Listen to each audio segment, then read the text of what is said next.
This is from the New York Times. Pam Bondi calls Tesla vandalism domestic terrorism, promising steep consequences.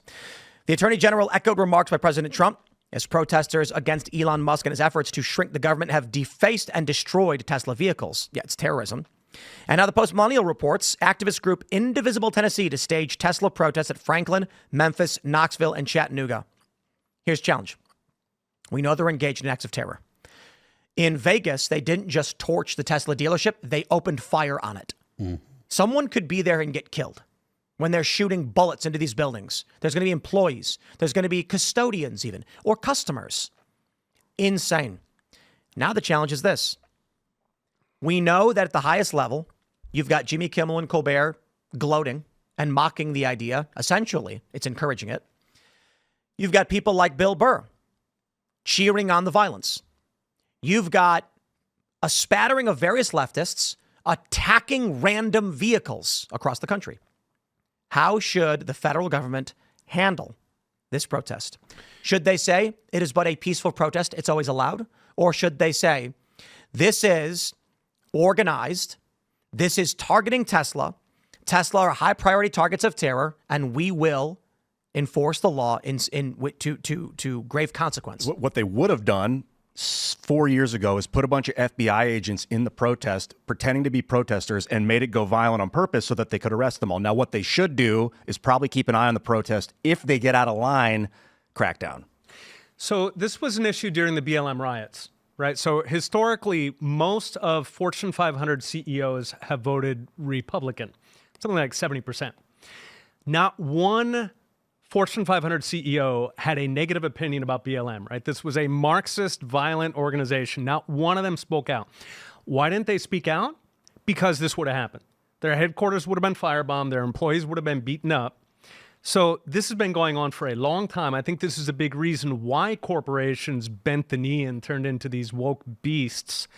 It's absolutely, it's got to be treated the exact same way that they would treat right-wing political violence, which is absolute crackdown. So I think Bondi is absolutely on people base. During the riots in 2020, they were people putting like signs on their windows of like, please don't break my thing. I'm not part of this. I don't. Exactly. Not only that, the government was encouraging it. You had Democrat senators and representatives saying things like, you know, these people should be upset. They should be out in the street. They should be, you know, Maxine Waters was saying things like, oh, you know, you don't give them a moment's rest. Get in their faces at bars, etc. The Vice President of the United States, Kamala Harris, former Vice President of the United States, Kamala Harris, she was telling people, look, this is who you call if you want to, or she was advertising a website that would help defend people that were arrested. So she was promoting the defense fund for people that were arrested for crimes, not arrested for protesting, arrested for crimes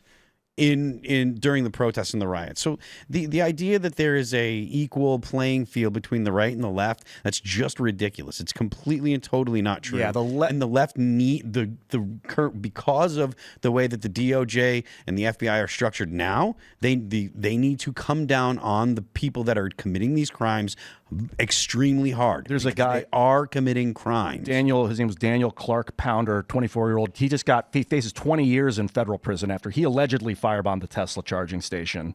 And that is so that's a 24-year-old just got 20 years in prison. You know, arguably He's facing it. He's facing 20 years, which is like, whoa. I get it. Maybe they're using terrorism charges. Don't get roped up in this. Don't think it's fun.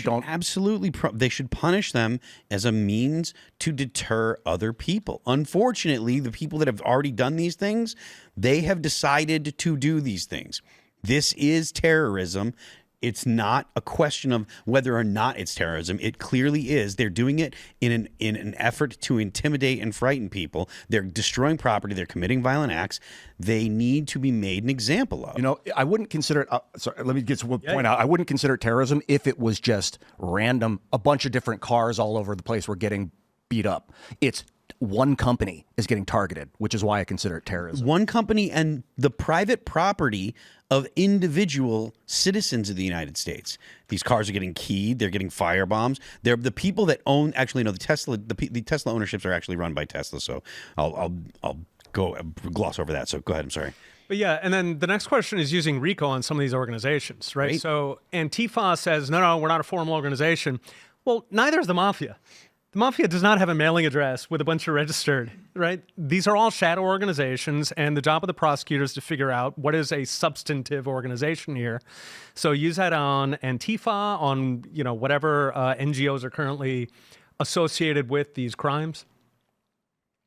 Pardon me?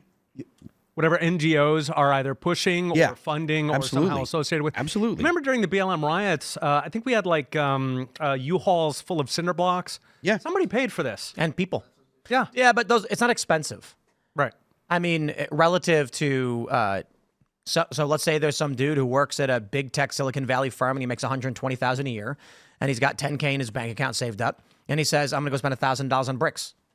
I always hear people say, like, who paid for this? And I'm like, guys, it's not that expensive to do some of these things. A couple $100, you can get signs printed up. I guess you'd have to take into account, one, how much was spent on the terrorism to get it funded, and two, how much damage was done by the terrorism after the fact, and put those two things together. Or not necessarily additive, but it's both important. Because if someone spends $100 million to try and get some terrorist event done and the event fails and no damage is done, that's not so. I mean, it's still $100 million was spent on terrorism, but there's no damage. So, like, hard to prosecute. It's conspiracy then. Correct. I mean, you can absolutely prosecute for a conspiracy to commit, a terrorist act. So the more money put into it, the more likely it would be considered a conspiracy by charge. Well, I mean, if there are people that are planning, multiple people that are planning, because you mentioned RICO earlier, if there are multiple people planning on doing something, that in and of itself is a crime. So what takes to get to RICO charges? What do you need to get there? What would it, like a bunch of people on a Facebook group being like, hey, I'm not saying go out but like, is that RICO? Or like, well, what point would it become? I imagine there may be better legal scholars here, but if you got a bunch of mafia guys who are sort of joking, not joking, like, hey, take care of him, wink. The prosecutor would be very interested in all those kinds of statements. And, whether or not it was sort of a wink statement is immaterial. Honestly, if it can be that loose, I'd round up people like Jimmy Kimmel too. Because if it's as loose as, hey, take care of him, wink, wink, anyone that said things about, free Luigi or whatever, they're advocating they're supporting terrorists, they're aiding and abetting or whatever. I don't know that it is, but if it is that kind of loose association, round them up too.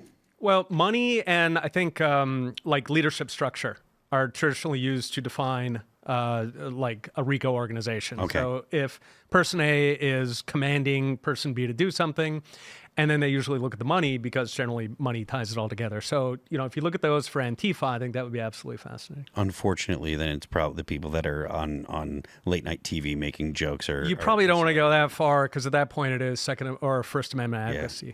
The challenge is that what we're seeing, we described it as the ice bucket challenge of terrorism. Yeah. It's a standalone complex. It is a cultural emergent phenomenon. These people don't need to be organized. They know what to do without direction.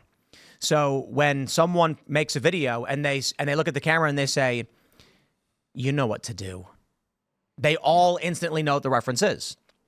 And then if you actually went to court and went before a jury and said, look, he said you know what to do, they're going to be like, what? And he's going to just go, I was talking about buying ice cream.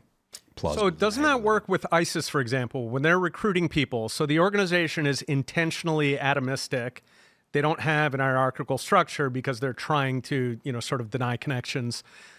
So if you define Antifa, for example, if you designate that as a terrorist organization, then at that point, I guess you can trigger in everything you use against ISIS. And of course you can because they're international, which is a lot of people don't understand this.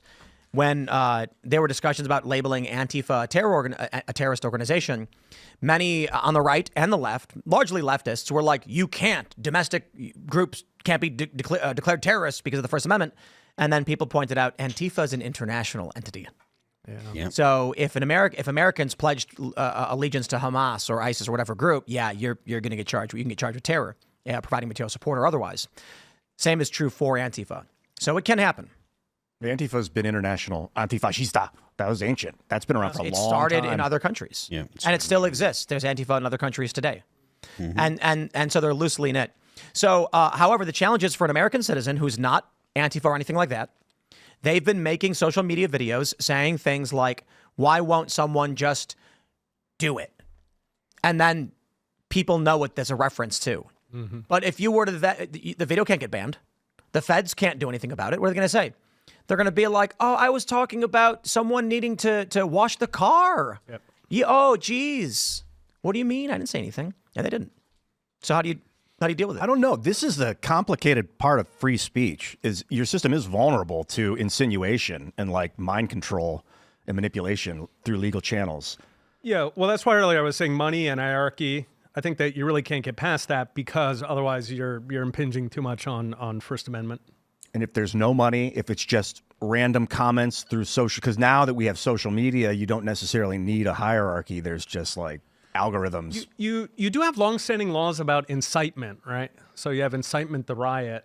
So I don't know if that, I think it's got to be pretty direct. Yeah, they got to have, usually it's a direct threat with like time, with like a time, like it needs to be an adjunct call to it. Like at this time, at this place, we're doing this thing. And if those three things are apparent, it's become an actual threat, like a legitimate illegal. Otherwise, it's just like, if you're like, I'm going to go illegal thing, totally legal to say that out loud.